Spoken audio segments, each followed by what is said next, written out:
Globalization, a concept known for decades to the world as the interaction of people, companies, and governments through international trade, investments, and information technology. It has been known to fuel economic growth, increase standards of living, and even endorse peace. But having recently been coined by the President of the United States as a job killer, it has us looking into this controversial issue. I'm John Doe, and this is the John Doe Experience. On tonight's show, we'll be discussing globalization. Is it making the world a better place to live? We'll have 4 panelists to discuss this growing concern. John Doe, I just want the John I know. Our first panelist, Kevin, is talking to us about globalization and what it means in terms of growth for countries and its effect on society. Welcome. Thanks, John. In terms of growth of countries, there have been studies showing that globalization has been tied to a respective increase in growth. The majority of countries that are isolated from globalization actually suffer from lower growth rates than their counterparts who have embraced it. Can you back this up with some numbers? Sure. Studies conducted in over 120 countries between the year 1970 and the early 2000s have shown an increase in resources such as access to information due to globalization, resulting in an increase in potential growth.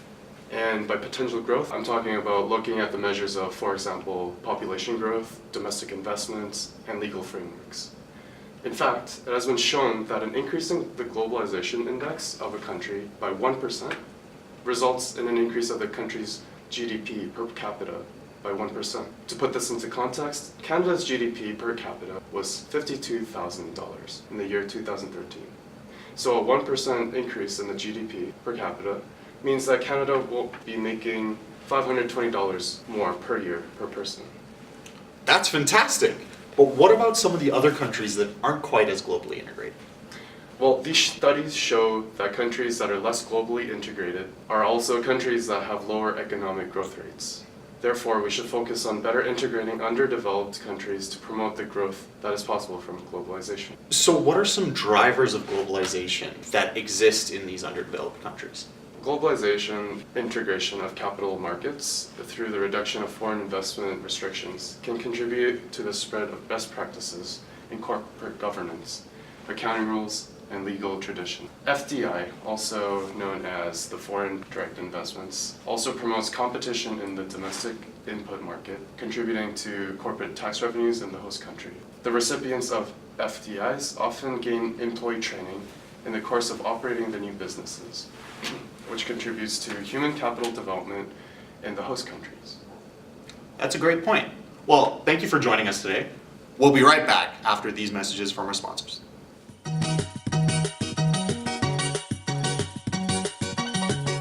Welcome back to the John Doe Experience. Next up, we have John, another expert. Thanks for joining us, John. So what are your views on how globalization is affecting us socially? Well, John, firstly, I'd like to mention we've been seeing a decline in poverty throughout the world. In 1981, 44% of the world's population lived in absolute poverty. Since then, the percentage has been falling very, very fast. In fact, in 2013, the number has fell below 11%, and now it's projected to fall below 10% this year. Oh, wow. But hasn't our population been increasing? Exactly. In Indonesia, for example, poverty rates have been decreased by at least 50%, while the population has doubled in the last 30 years. Wow, these are some mind-blowing numbers. Alright, now shifting gears, let's take some questions from social media. @Count Olaf wants to know, are multinational corporations helping or hindering the developing world? Well, Count Olaf, multinational corporations actually engage in very useful and morally defensible activities in third world countries, for which they frequently receive little credit. Their present results in earning higher incomes, consuming improved quality goods and services to people in poorer regions of the world. Oh, really? Yes, based on the report from the Organization for Economic Cooperation and Development, multinational enterprises tend to pay more than local firms. In general, foreign multinationals pay 40% higher wages than local firms, and the differential is higher in lower income countries of Asia and Latin America. A study in 2001 found that foreignly owned factories paid blue-collar workers 33% and white-collar workers 70% higher income than their local competition. So these multinational companies not only provide more jobs in the countries, they also lead to higher average wages within firms. Let's take another question. @Cares for Africa wants to know, how does this impact the growth of local business? There's actually an interesting phenomenon that economists term spillover. This is a phenomenon where local companies tend to learn from their foreignly owned competitors. This usually happens through direct collaboration, hiring employees that have gained skills from these companies, or simply finding new and innovative ways to compete with them. Moving on, @Loves John Doe would like to know, what are the impacts of globalization on healthcare? Well, let's look at this logically. There is a clear correlation between health and income. The healthier a person is, the longer they can work, which in turn gets them more money. Along with this, healthier children are more likely to stay in school, which increases their potential for future income. That's very hard to argue with. Now let's take a look at this from the other direction. How does income lead to better health? Let's consider the impact of HIV/AIDS on Africa. It isn't news that it's running rampant on the continent. Why does this not seem to be the case for the developed world? Quite simply, it's a matter of healthcare accessibility. More importantly, financial accessibility. It is estimated that for affected developing countries to fight this pandemic, it's required $30 to $40 per person per year. For countries like Canada, this is a small change considering the country spent $6,000 per capita on healthcare in 2016. However, for countries like Madagascar that can only spend $14 per capita on healthcare, it is a problem. With the increase in wages provided by multinationals, it can allow for an increase in health spending. That's a very good point. Well, thank you for joining us, John. Stay tuned. Welcome back. For those of you just joining us, today we're discussing the highly controversial topic of globalization. With us now is another expert, Pan Nihilus III. Pan, what would you say are the effects of globalization on the developed world? Well, John, let me answer that question with another question. How do you feel about your standard of living? I'd say I'd live pretty well. I mean, I've got my own TV show, some adoring fans. I love you, John! Thank you. I love you guys too. Would you say that globalization has played a part in it? In fact, faster economic growth usually leads to an increase in people's living standards. The more trade there is among nations, the more growth there is, which is attributed to a strong correlation between openness to trade flows and the effect on economic growth and performance. There's also a strong positive relation between capital flows and their impact on economic growth. If an everyday customer pays less for an everyday product due to the product being produced overseas, and if there are no border taxes, the more buying power that one person has, and enabling them to have a higher living standard. I see. Go on. Having more open market-oriented choices emphasizes more choice in trade itself, and increases the growth rate of income and output. It also allows large firms to allocate individuals to produce specialized products, developing the market and increasing customer preferences. Thank you for your input. We'll be right back after these messages from our sponsors. Dude, we don't have so many sponsors.